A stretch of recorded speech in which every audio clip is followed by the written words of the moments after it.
Hello. Thank you everyone for making it here today. It's my pleasure to introduce Irshad Manji. Irshad was born in Uganda and fled with her family in 1972 to Vancouver as a refugee from the regime of Idi Amin.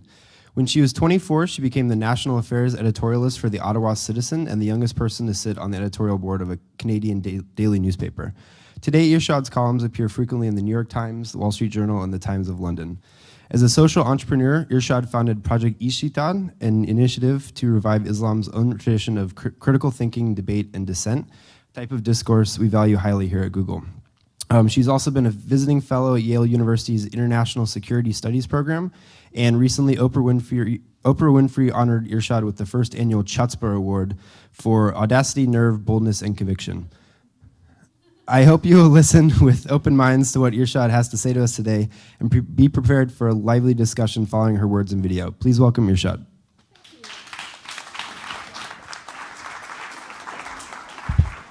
Michael, I'm not going to let you go that quickly.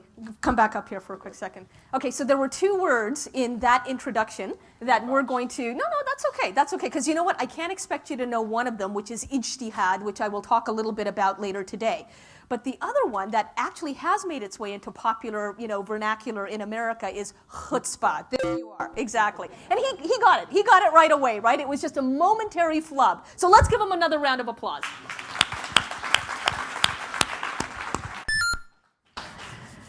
Are we all right?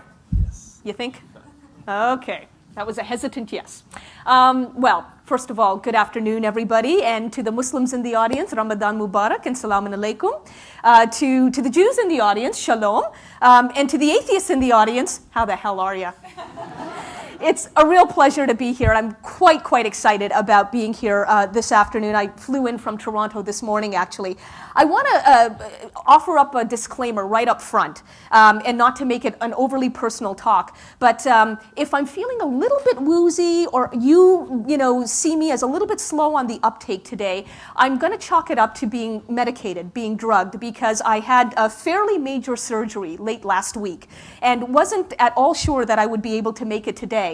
But obviously here I am and feeling actually pretty good at the moment. And if I need to sit down at any point, you'll know why. But that's the disclaimer I wanted to offer. This afternoon, I want to tell all of you, not just in this room, but even those who are joining us from Chicago, a story, a very different story about Islam. And it's a story that you're not going to hear from mainstream media, but it's also a story you're not going to readily hear from mainstream Muslims. And in the course of telling this story, I also want to show why I believe Islam and innovation are eminently compatible, and in fact need to be that much more compatible if we are going to spread the good word, the gospel, if you will, of critical thinking and independent reasoning throughout more of the world. Let me begin that story by saying just a little bit more about myself so I can introduce myself properly, a bit more of my own story, if you will. As Michael mentioned, my family and I are refugees from Idi Amin's Uganda, right? Small country in East Africa. We settled just outside of Vancouver in 1972. And I grew up attending two types of schools: the regular, secular, public school of most North American kids. And then on top of that, every Saturday, for several hours at a stretch, the Islamic religious school, known as the madrasa. And that is where I regularly imbibed two major messages from my teacher. One was that women are inferior, and the other was that the Jews are treacherous, not to be trusted. Now, in both cases, I remember at a very young age asking a very simple question: why? And I'll tell you why I even bothered to ask that question. Because what I was being told didn't match the reality on the ground. There was a huge cognitive dissonance, and I needed to understand whether what was being fed to me was theory, which has limited value, or reality, which is experience, hard experience. For example, when my madrasa teacher told us that, the Jews worship mullah, not Allah, meaning money, not God, that they're all consumed with business, I said to myself, really? as in the real world? Because I looked around my multicultural, multiracial neighborhood just south of Vancouver, and I noticed something fascinating. All of the new business signs being put out were in Asian languages. Korean, Japanese, Mandarin, Cantonese, Hindi, Punjabi, Urdu, not Hebrew, and not Yiddish, Urdu. And even back then, I recall thinking to myself, wait a minute, maybe the Jews aren't consumed with business any more than we Asians are. Well, that moment actually proved to be one of moral reckoning for me, because it then led to probably the most seminal question of my entire life, and one that has followed me to this very day. And that question is, what if I'm not being educated at the madrasa? What if I'm being indoctrinated? A crucial distinction, education versus indoctrination. Education unleashes the opportunity to use our minds critically. Indoctrination squelches the opportunity to think critically. And as I mentioned, that question, and thus that distinction, has followed me to this very day. It seeped itself into my soul, into my conscience, and even into my professional life. It's probably the reason I decided I would have to become a journalist. And it led me, ultimately, to writing the book that has brought me to the attention of the people who pulled together the authors program here at Google.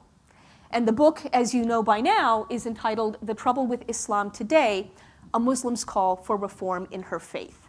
I realize it's a title that rankles many, many Muslims. It wasn't chosen for that reason, but I stand by it for reasons I can give during the Q&A if anybody is interested. But here's the point. What do I mean by the trouble with Islam today? In a word, I mean literalism, an unquestioning, uncritical, unthinking approach to faith.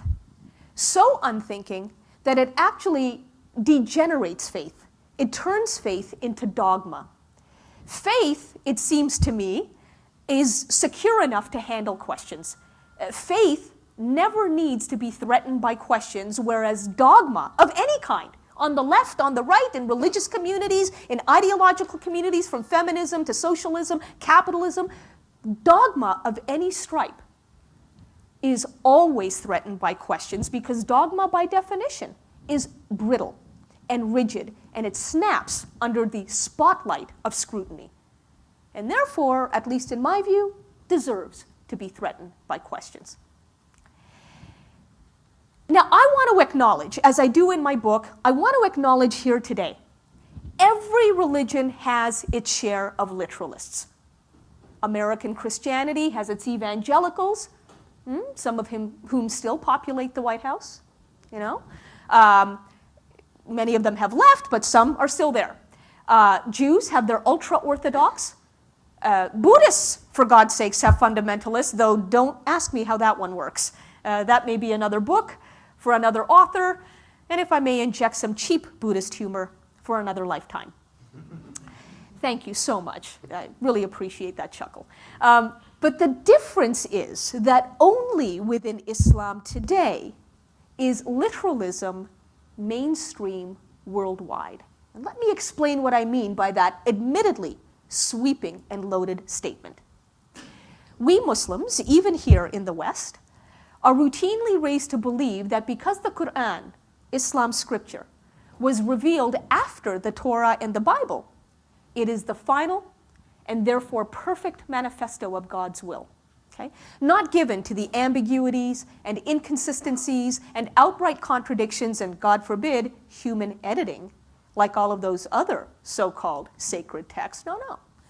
Even moderate Muslims believe, as an article of faith, that the Quran is not like any other holy book.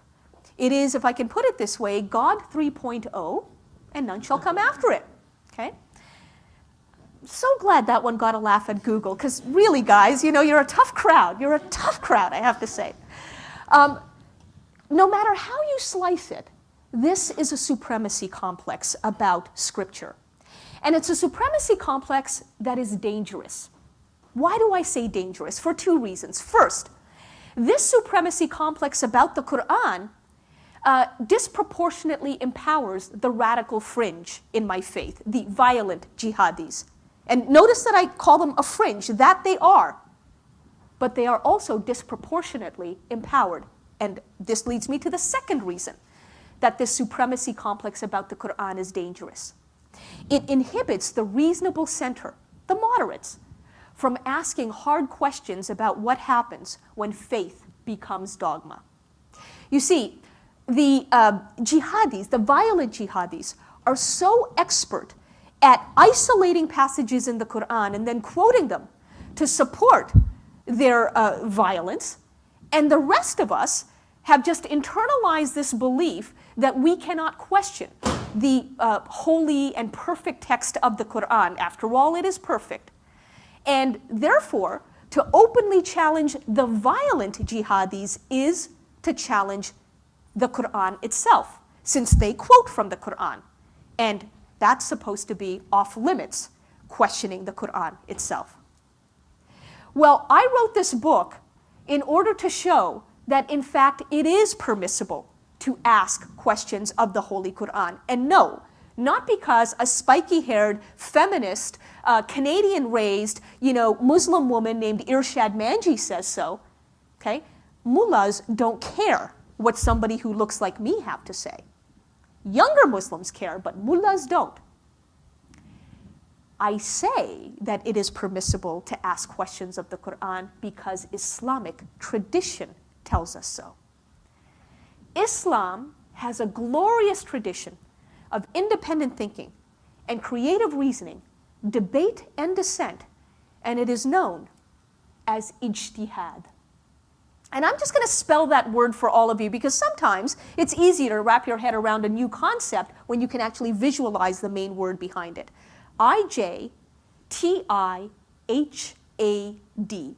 ijtihad, Islam's tradition of independent thinking.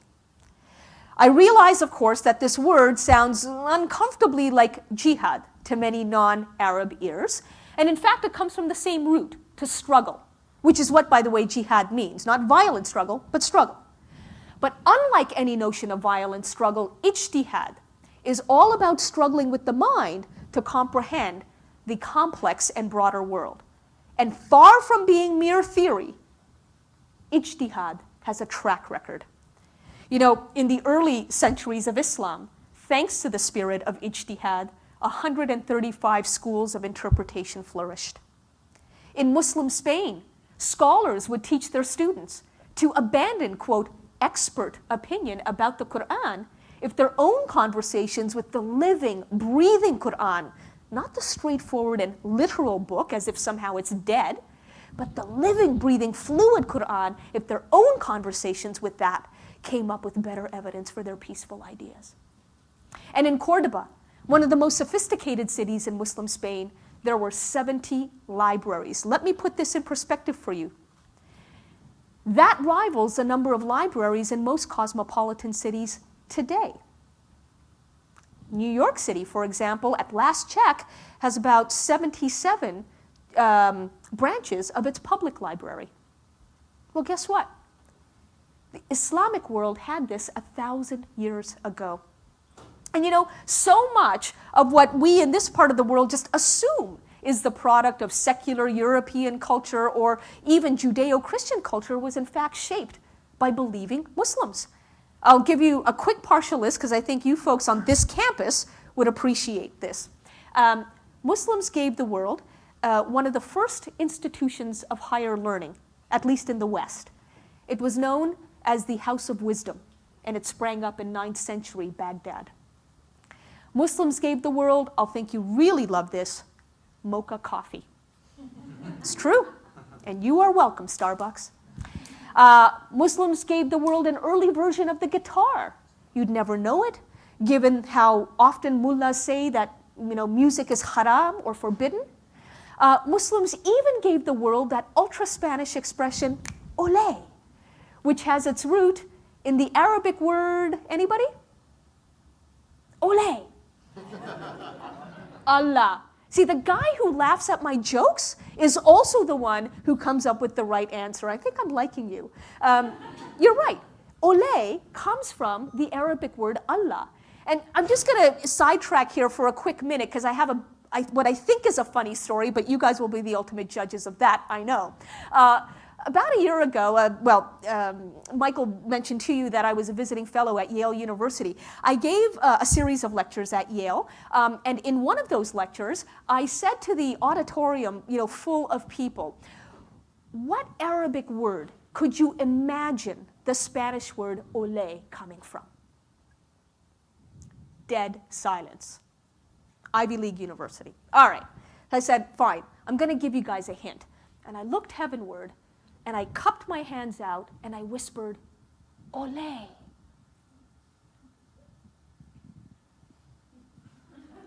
More dead silence. Punctuated this time by the shifting of bums in seats. There was a great deal of discomfort in the air, obviously. I said, fine, I'm going to kick it up a notch and give you one final hint. And I was about to drop to my knees, but thought better of it, and just raised my head up and practically yelled, ole! And some clown at the back of the auditorium yelled back, oil! So, to mangle a Chinese proverb, you know that you live in very interesting times when the word oil could be considered an Arabic word, number one, and then the Arabic word for God, number two.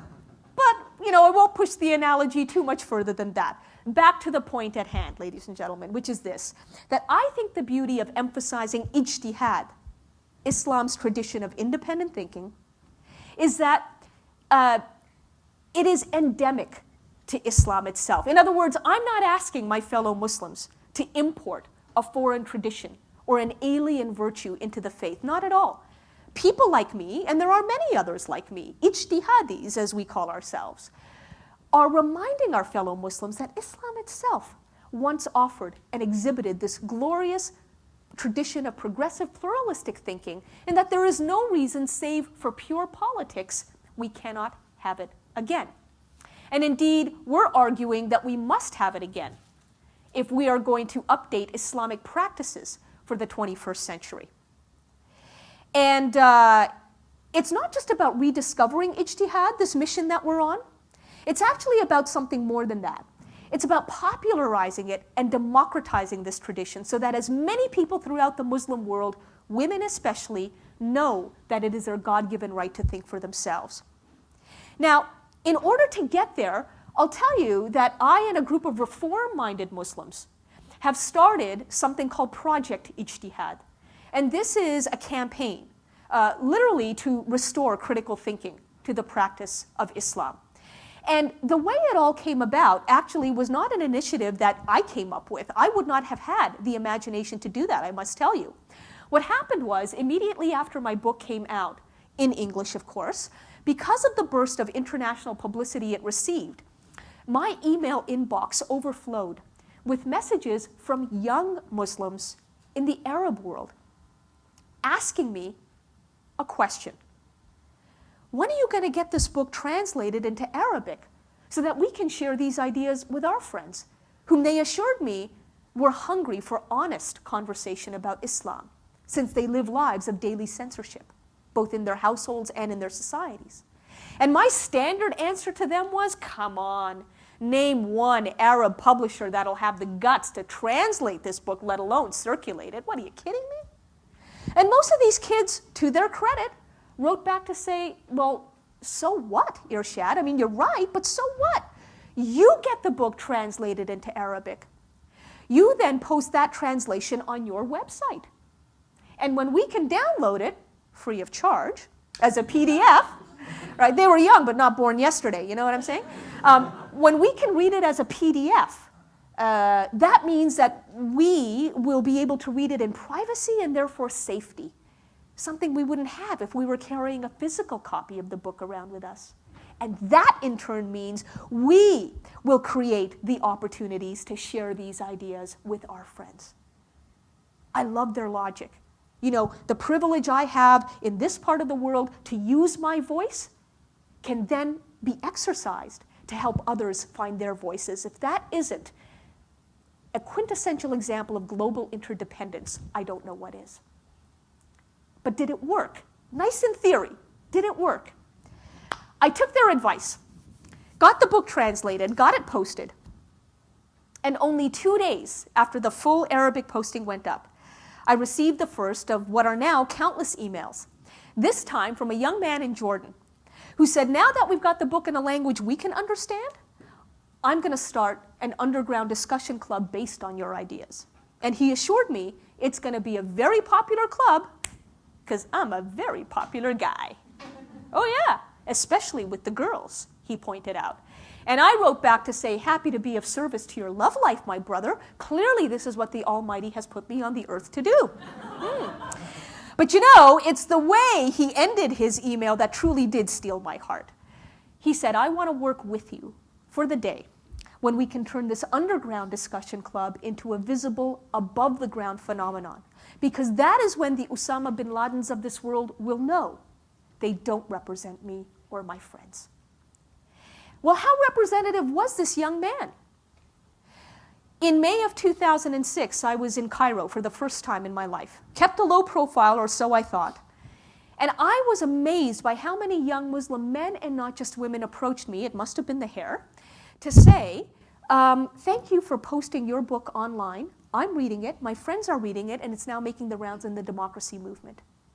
As a matter of fact, only about 3 months ago, unexpectedly, completely out of the blue, I received an email from a New York Times Magazine writer doing a story about honor crimes in the Middle East. She was asking for an interview, but in the course of her pitch to me, I guess, she said, did you know that your book is being downloaded and circulated in Arabic among youth in the underground? Now, I did know, because I hear from them a lot, but I wanted to know how she knew. She told me she had spent the last 6 months in Syria, Lebanon, and Jordan, and she kept running into this circumstance. So how representative was this young man from Jordan? It turns out quite. And we can actually quantify it. In just over a year, there have been more than 250,000 downloads of the Arabic translation alone, and counting. And that intranet strategy of posting the book for free online has actually been so successful that it's convinced me to get the book translated into 2 other languages in which it can't readily or easily be found in the Muslim world. One is Urdu, for the country of Pakistan, where I should point out to you, in all honesty, the book has been published, but the first week that it was carried by booksellers, the ulama, the theologians, issued a fatwa against all of the booksellers carrying a copy of this. And so most of them cleared it off their shelves. That's why it can't readily be found in Pakistan, even though it's published there. So it's now translated and posted free of charge in Urdu on my site. And the other language, of course, has to be Farsi or Persian for the country of Iran, where you won't be surprised to hear the book is banned outright. You might, however, be surprised to hear that in the very liberal, at least by Middle East standards, liberal country of the United Arab Emirates, my website is banned outright. So, we're talking censorship at various levels here. Well, just to get back to Urdu and Farsi, in just over 6 months, more than 90,000 downloads of each so far. Clearly, there is a deep hunger among the emerging generation of Muslims for ideas like this. So why do you think literalism is so popular? I mean, it's not just popular in Islam, it's also popular among fundamentalists in this country. You're right to point out that literalism is on the rise around the world and in various faith traditions. And I think at the end of the day, there are many reasons for that. But at the end of the day, a huge reason is globalization. And the fact that so many people feel that their stability and their certainty about life is thrown off kilter. So much about their lives is in chaos because of economic unknowns, and there's mass migration. People literally don't know where their homes are anymore or where their identity is anymore. And in that kind of an uncertain environment, it's human nature to look for certainty and look for what becomes rigidity. Religion, not necessarily faith, but religion easily lends itself to that. And so no wonder, for example, even in Israel, you see the ultra-Orthodox, their influence in national politics is very much on the rise. So I think globalization is a huge part of it, but if you have a different thought about why that is, I'd love to know. Now, let me just say one other thing. That is not to suggest that there's sort of equivalency of literalism in all of the religions. As I pointed out in my formal remarks, I do believe, for reasons that I tried to at least give a hint about and certainly try to back up in my book, that Islam today, not historically, but today, suffers from much more literalism, which has become mainstream, than do the other major faith traditions. And those reasons are quite not necessarily about globalization, but very much, again, specific to Islam itself, which I encourage you to read in the book. I'm sorry, do I want that video to be running in the background? Probably not for the purposes of the Q&A, so thank you for pointing that out. My mother thanks you too, given my security situation. Hi. Thank you for coming today and for your courage. Regarding ijtihad, wonderful. Is the idea behind it that with that a reformation, if you will, that we've seen in the other major religions? As a Christian, Christianity has a very violent past right. that through Reformation we've worked through. And is the idea that with ijtihad, that with discussion and faith-based groups that actually study the Quran and discuss it, that sort of reformation will come that might bring about a more peaceful, I don't know, what is the ultimate goal for you? Right.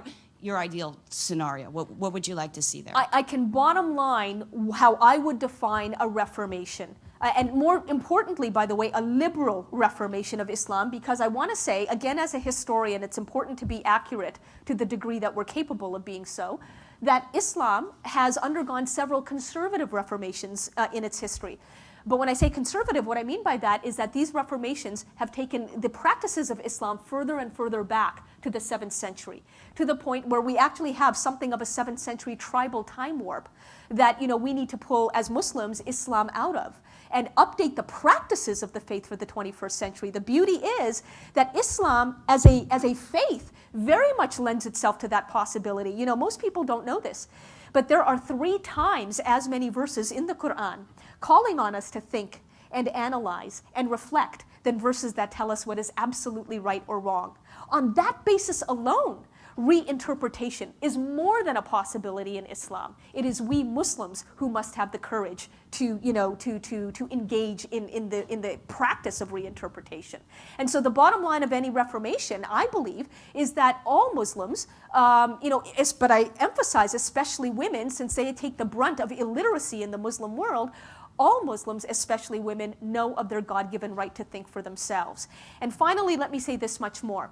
You mentioned as a preamble to your question, maybe it's about, faith-based groups, sort of studying the Quran. Look, I don't even think that we need to have such a solitary kind of approach to it. I kept emphasizing in my formal remarks, this approach of asking questions out loud. It sounds deceptively simple, but I emphasize the word deceptively because this is exactly what I did with Dr. Al-Hindi. I just asked him some very basic questions that frankly you could have asked him. Any journalist or citizen, if they had that kind of access and, as you say, a little bit of courage, could have asked him. It didn't take a theologian to come up with my questions. And yet notice that he crumbled under the weight of those questions. My point simply is that asking questions out loud can, in fact, bust monopolies on interpretation. And I'm not interested in dishonoring anybody. I'm interested in reminding the self-appointed ambassadors of God that they are indeed, 1, self-appointed, and 2, that they are only, in their view, ambassadors of God. They are not God. So let 1,000 flowers bloom. Let 1,000 interpretations compete with each other for oxygen. It's not about eliminating fundamentalism. It's about reminding the fundamentalists that theirs are not the only voices that count. I don't know how far this is true, but it seems like every religion today that is increasing in numbers involves some amount of dogma. They employ dogma to increase the numbers, And to recruit. and it's a recruiting tool. Yeah. So to a certain extent, it's a self-fulfilling thing that if you try to destroy dogma, then it just has a visceral reaction against you. Well, it's a very interesting point you make, and the point being, for those who may not have heard it at the back, given how effective a recruiting tool dogma is, if you try to destroy it, you're only going to incur a backlash. Perhaps, but I think the key here is the how. How do you try to undermine dogma? I'm not doing it by leaving Islam, declaring myself an atheist, which I am not in any event, and saying, Islam is unreformable, Islam is backward, but I want to encourage Muslims to reform. There are some dissidents in the world of Islam who have done that. And I'm a pluralist. I defend their right to take whatever peaceful approach they want, but that's not effective. A much more effective approach, as long as it's sincere, which in my case it is in fact to remain within the faith and to emphasize those traditions within the faith that lend themselves to reinterpretation. And I'm finding, sir, that by doing so, younger Muslims are feeling a lot more comfortable and a lot more self-assured that they can be at one and the same time faithful and thoughtful. And in that sense, yeah, we're undermining dogma. But we're doing it in a way that is respectful of the faith itself.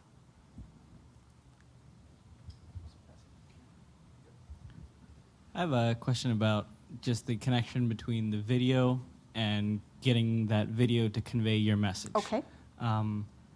As we saw the video, you had edited in certain overlays that kind of, I wouldn't say told us what was going on, but maybe set the tone a little bit, right? And as the video went through, the audience response at times was sometimes aghast, like, what's going on? And sometimes it was chuckling, right? And I think we here in this room laugh because we know who that person is and we have no respect for him. Now, if you put this in front of a person that might have some respect for him, is chuckling the response you want? I mean, what is the response you want? Because the people you're trying to convince are people who actually might respect him. Potentially you want a different response from these people, not laughing, right? Again, you've also raised a really interesting point. Who would be the audience for a video like this? And I have to tell you that I'm not so certain that the people who respect the Al-Hindis of this world are the audience for something like this. Because quite frankly, I don't think I'm the right messenger for them. The real audience for both the message of ijtihad and of this video are those reform-minded Muslims who exist in droves, but who are too afraid to speak publicly and to express themselves and their minds openly. And what I want to show through this video is just how possible it is to undermine that kind of certainty and that kind of dogma by simply asking questions out loud. One of the biggest pushbacks that I get from young Muslims is that, Irshad, maybe because you graduated with honors from university, you are self-assured in spreading this message, but I don't have the credibility. Who am I? I'm not a scholar, and I keep hearing that. I'm not a scholar, I'm not a scholar, I'm not a scholar. But I point out to them, that so many of the people who call themselves or who pawn themselves off as scholars and have done so successfully enough to convince these kids that they have authority, they too don't have any more education than these kids do, but they've got a whole lot more confidence. And there are scholarly papers that point out that ijtihad, far from being the bailiwick of elites, has traditionally been the responsibility and right of ordinary Muslims. So really, we as Muslims, I believe, need to reclaim that tradition. And nobody is saying that anyone's going to become a jurist or a lawyer or a mufti or an imam as a result of this. We are simply saying that God is the final authority. And therefore, while we are here on this earth, we as human beings, and especially as Muslims, need to embrace our limited knowledge. And that's why we've got to hash it out. We've got to debate it. We've got to, have dissent, rather than, again, allowing authority of the kind that he has to degenerate into authoritarianism, which is the abuse of authority. And that's exactly what happens when anybody, Muslims or otherwise, submit uncritically to the exercise of authority. Hi. So after Googling your name about an hour before the presentation, I expected to come here and like be offended or like antagonized given the amount of like anti-Irshad Manji stuff on the web. But actually, I think I agree with almost everything you say, that Islam does need a movement to reinterpret the verses and to, get away from the literalism that a lot of the mullahs and the jihadis use. But one thing I think, I don't know, but I want to ask you is, one thing I think we have to be careful of is that it is part of the core Islamic faith to treat the Quran as a direct word of God, right? So the challenge is how do we interpret the word of God without forgetting a single verse Right. in a way that we feel makes sense in a modern society or any society? Right. Because the Quran has to be timeless if it's from God, right? God. Presumably, right? Yeah. Right. Okay. So my question for you in particular is, how do you reconcile, so while Googling your name, it sounded like you support LGBT movements within the Muslim community. How do you reconcile that with what's seemingly in the Quran? And do you feel that those verses don't apply or apply to this particular time period or? Okay. something like that? I'm gonna answer that generally and then transition into a more specific answer to your more specific question about gay and lesbian Muslims. Okay, sure. The more general sort of question is, if as Muslims we are to accept the Quran as the word of God, you can't work around that, Irshad. You got to work within that. So how do you do that in a way that still allows for reinterpretation? And for me, the answer is both simple but not simplistic. I mentioned to the woman at the side here that the Quran contains 3 times as many verses asking us to think and reflect and analyze than verses that tell us what is perennially or timelessly right or wrong. That alone suggests that there is plenty of wiggle room, plenty of ambiguity within the Quran. And indeed, if we are going to take it literally as the direct word of God, then just looking at the fact that there are 3 times as many of those verses, the verses about thinking, than verses about uncritically swallowing what is in there, is the basis on which I would suggest there is more than enough room for reinterpretation, and so much more room that it might even be a responsibility and not just a right. One other thing I'll quickly say about that, again, most Muslims don't know, never mind non-Muslims, only about 10% of the Quran is legalities. Everything else is about the use of one's moral filter and one's ethics. So again, that puts the onus on us as individuals to use our minds and, equally importantly, our consciences to derive from the Quran what we believe is right for our lives. We're not God. I'm not God. You're not God. I can't impose my values on you, nor you on me. But I can decide for myself what is right for my life. And that is the spirit. Not the letter or the legal mechanism of ijtihad, but the spirit of ijtihad that I'm talking about. Now, you became just that much more provocative in your question by raising LGBT, as in lesbian, gay, bisexual, transgendered Muslims. Okay. And that, no, it's good. I love it. And you were asking, can you respect what the Quran seemingly, I love the fact that you use the word seemingly says about gay and lesbian, or about homosexuality. Can you, respect what the Quran seemingly says about that and still advocate for the rights, so-called, of gay and lesbian Muslims? And the answer for me is yes, and by the way, not because... Not the rights. Uh-huh. If it's allowed. Everyone should respect everyone's rights. Well, ultimately, you're asking about whether in Islam that could even be considered a right to be openly gay or lesbian, right? Okay, sure. We'll move away from the word rights and just talk about whether it can even exist, whether it can even be accepted, perhaps? Is that? By Muslims. Understood. Okay. And again, while the word seemingly is very important here because much like in biblical scholarship, in Quranic scholarship, there is now an emerging series of voices saying that those verses that are supposed to oppose homosexuality, in fact, aren't talking about homosexuality at all. They're talking about male-on-male power abuses and rapes and murders in the context of violence, not in the context of consenting relationships between adult men or adult women. Even if you put that aside, I have argued on my website, which I again invite you to check out, that there is plenty of ambiguity within the Quran about even the issue of homosexuality. Yeah, I know the story that suggests that homosexuality is forbidden. But there are also plenty of verses in the Quran that promote diversity. For example, the Quran states that God creates whom He will, and that God has not made anybody in vain, and that everything God creates is excellent. Now, if God is, the most authoritative, if God has unmatched and unparalleled powers, why would He make gay and lesbian people as if they were a mistake? He knew what He was doing when He made them. And some of my Muslim critics say, yeah, well, He also made straight people, Irshad, And I say, yes, and that's part of that plan of diversity that the Quran very much supports. I'm not saying I'm right. And by the way, nor am I saying that Muslims must accept homosexuality. No, who the hell am I to say that? I'm not God. But I am saying that there is enough wiggle room within the Quran that only on the Day of Judgment can we know what the truth is. And in the meantime, we've got the opportunities to debate this with each other. And that is what the Quran not just allows us, but encourages us to do. And that's what it's about. It's about debate. It's not about replacing one certainty with another. Was that? Oh, And I'll hang out afterwards Okay. for one-on-one, 5-on-1.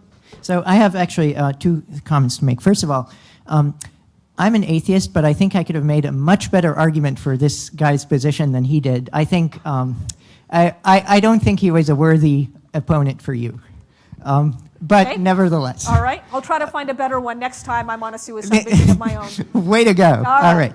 right. Second of all, I guess I'd just like to put in a note of support about your comment. You made one question earlier about the audience of this kind of message by sharing an anecdote. So at some point I was in Cairo with my Muslim, and relatively moderate Muslim father, who is...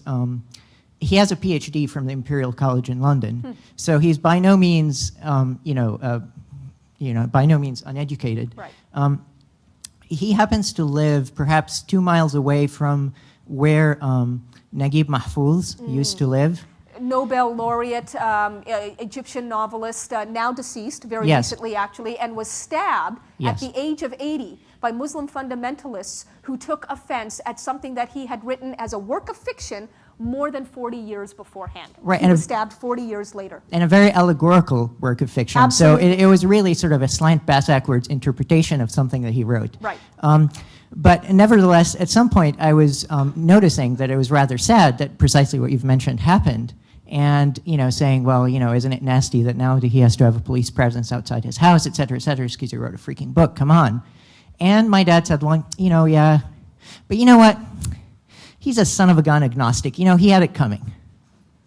And so I guess on some level, I think if some of what you say can reach people like him and change his mind in that juncture, Right. you've at least gotten part of the way. Right. And then you can make the rest of the way to, the people who are following the unworthy person that you just spoke to.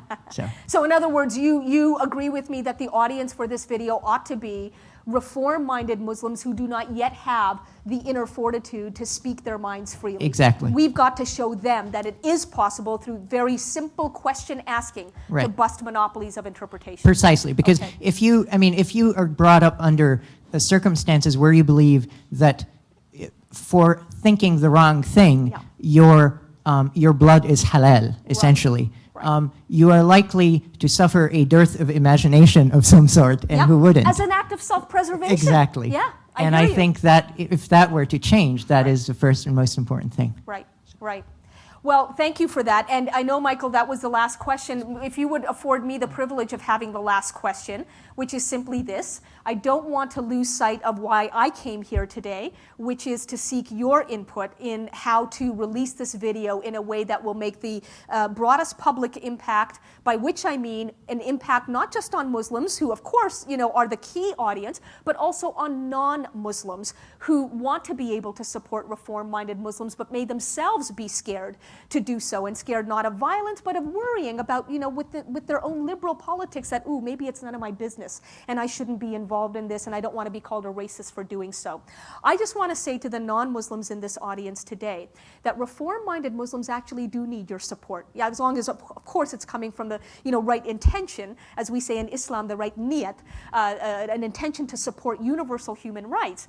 Because when you recognize the voices of reform-minded Muslims, you are automatically sending a signal to the conservative elements in the Muslim world that, again, they are no longer the only game in town, that they are now going to have to compete with other voices that are equally authentic. And previous to that, the conservatives have been able to get away with this argument that they're the pure ones, they are the only legitimate voices, they're the only ones that represent Islam. Not even represent Islam well, simply represent Islam. Reform-minded Muslims are increasingly speaking up, and we too represent a certain set of interpretations within Islam. And when non-Muslims recognize this, the frame of the story changes. And now the conservatives have no choice but to debate us, because they know that according to a huge other group of the world, we now exist. So please know it is your business to be involved in the liberal reformation of Muslims. Thank you all very much.